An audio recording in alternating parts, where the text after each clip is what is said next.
You know those entitled neighbors who think the whole world owes them something. Well, mine took it to another level, and her name was Karen. I sighed heavily as I pulled up after another long day, the smell of fresh cut grass mixing with hot exhaust fumes hitting me right in the face. There it was again, her shiny black Porsche parked smack in the middle of my driveway like it belonged there. Can you believe the nerve of that woman? I mean, I had warned her nicely the first time, then a little firmer the second, but she just laughed it off like I was the crazy one. Hi everyone, my name is Hannah, and if you are watching this, you probably already know how frustrating it can be to deal with someone who thinks rules do not apply to them. Let me take you back to how it all started in our quiet little suburban neighborhood where everyone minded their own business, or so I thought. We had just finished remodeling the front yard, Tom and I worked so hard on those flower beds, the ones with the bright red roses that smelled so sweet in the evening air. Then Karen and her husband Brad moved in 2 houses down. She was the new head of the HOA, and boy did she love throwing that around. The first time it happened, I came home from work, my feet aching from standing all day at the office, and there she was blocking my garage completely. I let out a deep sigh, rolled down my window, and called out, "Hey Karen, do you mind moving your car? I need to get in." She barely looked up from her phone, her designer sunglasses perched on her nose. "Oh Hannah, it's only for a minute," she said with that fake sweet voice of hers. "I am just dropping off some papers." A minute turned into an hour, then 2. By the time she finally pulled away, the sun was setting and my dinner was cold. God, it was so frustrating. I could still hear the click of her high heels on the pavement and smell that overpowering perfume she always wore, like she was trying to announce her presence from a mile away. Tom came out from the house, shaking his head. "Honey, she is going to do this every day if we let her." "I know," I told him, "but what can we do? She runs the HOA." The next morning it happened again. I woke up to the sound of her engine revving right outside my window, the vibration rattling my coffee cup on the counter. I marched out in my robe, arms crossed, my heart pounding with anger. "Karen, this is my driveway, not a parking lot." She just smirked and said, "Oh, relax, Hannah, the street was full and I have important meetings." Important meetings, my foot. I could feel my face getting hot, the morning breeze doing nothing to cool my temper. Can you imagine how that felt, standing there in my pajamas while neighbors peeked through their curtains? It kept happening day after day. I started keeping a little notebook, logging every single time, the smell of her exhaust lingering in my garage like a bad memory. One afternoon, after the 3rd time that week, I confronted her again, this time with Tom by my side. "Look Karen, we have talked about this," I said, trying to keep my voice steady. She flipped her blonde hair and laughed. "Oh please Hannah, you are overreacting, it's just a car." Brad, her husband, stood there smirking like it was all a big joke.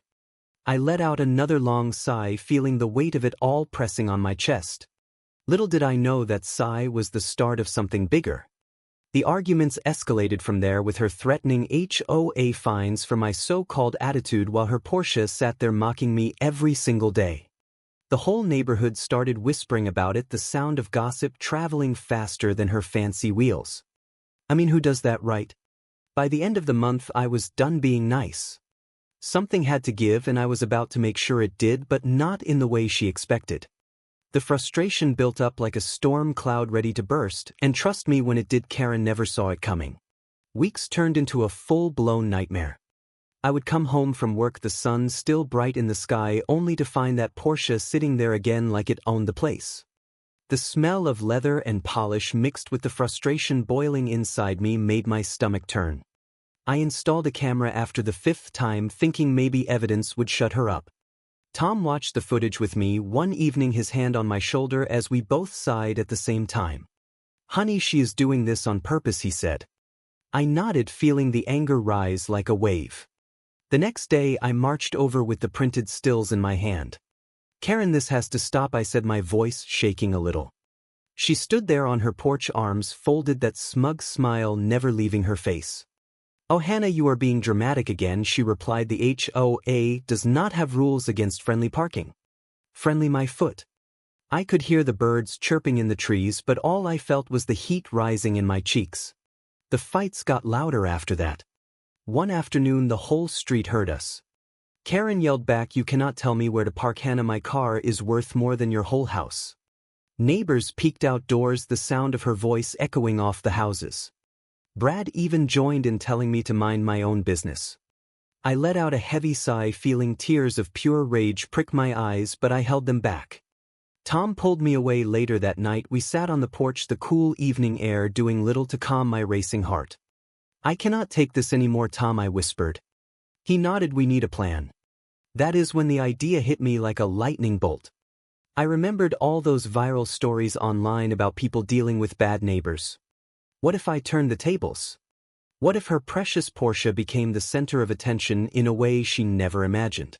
I spent the next few days gathering everything: photos of the car blocking my driveway, license plate visible, the log of dates, times, everything.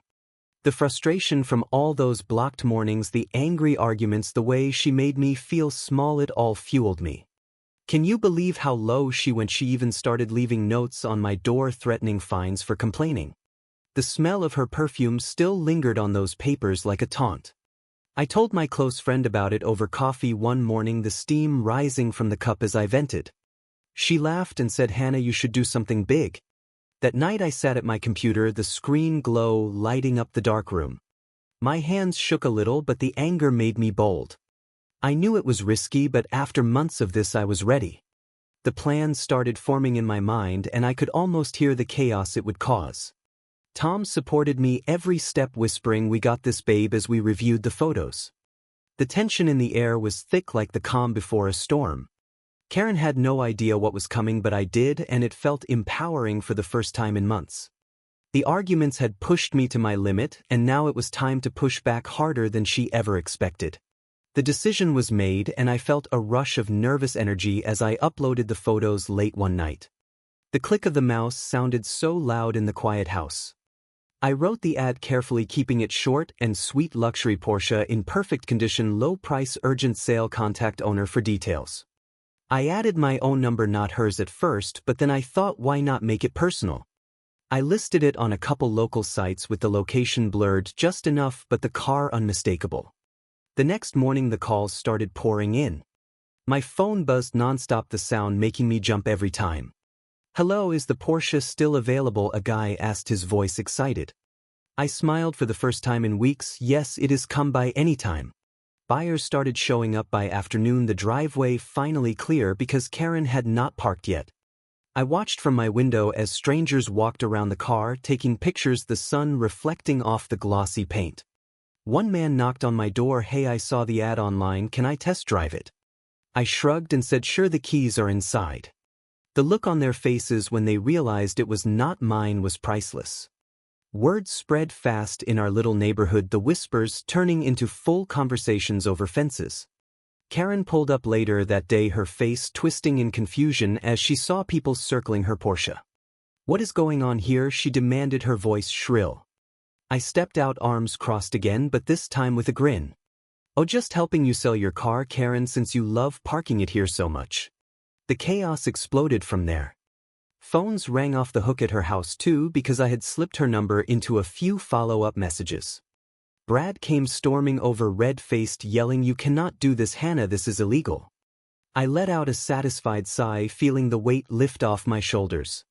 Can you imagine the look on her face when the fifth buyer showed up, honking his horn? She tried to shoo them away, waving her arms dramatically, her perfect hair flying everywhere. The smell of all those engines revving mixed with her panic filled the air. Neighbors came out to watch, some filming on their phones, the drama unfolding like a movie. I felt every emotion swing from relief to pure satisfaction as Karen scrambled to explain herself to strangers. Tom stood beside me, squeezing my hand. This is what she gets for all those months of hell. The ad went a little viral in local groups, and more people kept coming, the questions flying. Is it really for sale? Why is it on her driveway? Karen screamed at me across the lawn, "You are going to regret this." But deep down I knew she was the one regretting everything now. The plan had worked better than I dreamed, and the frustration of all those blocked days melted away with every new buyer that showed up. The climax hit like a thunderclap on a Saturday afternoon. Dozens of people had gathered by then, the driveway packed with curious buyers, the sound of engines and chatter filling the street. Karen burst out of her house, face pale and furious, her designer outfit looking out of place in the chaos. "You did this on purpose," she shrieked, pointing at me, her voice cracking. I stood there calm for the first time in months, arms crossed as Tom and Brad watched from the sidelines. "Yes, Karen," I said simply because you would not listen. The buyers kept asking questions, one even offering cash on the spot. She tried to call the police, waving her phone around, but when they arrived they saw the log I provided, the photos, the months of complaints. Turns out her repeated illegal parking violated HOA rules she herself enforced. The officer sighed, shaking his head. "Ma'am, you cannot park here, and this ad situation is a mess, but the complaints against you are valid." Karen crumbled right there in front of everyone, her smug mask cracking as neighbors whispered and filmed. Brad tried to defend her, but even he looked embarrassed, the weight of her entitlement finally hitting home. I let out the longest sigh of relief watching her scramble to tow her own car before someone actually bought it cheap. The bitter end came fast. She lost her HOA position, faced fines for the violations, and the whole neighborhood turned against her entitled attitude. She and Brad moved out 2 weeks later, the for sale sign on their house a final twist of karma. I stood on my porch that last day, the fresh air smelling sweeter than ever, no Porsche in sight. Can you believe how it all turned around? What started as frustration ended with justice and a powerful reminder. Never let anyone walk all over you. Stand up for your space and your peace, because karma has a way of parking right in their face when you least expect it. If you are dealing with a Karen in your life, take notes, but do it smart and always with a clear head.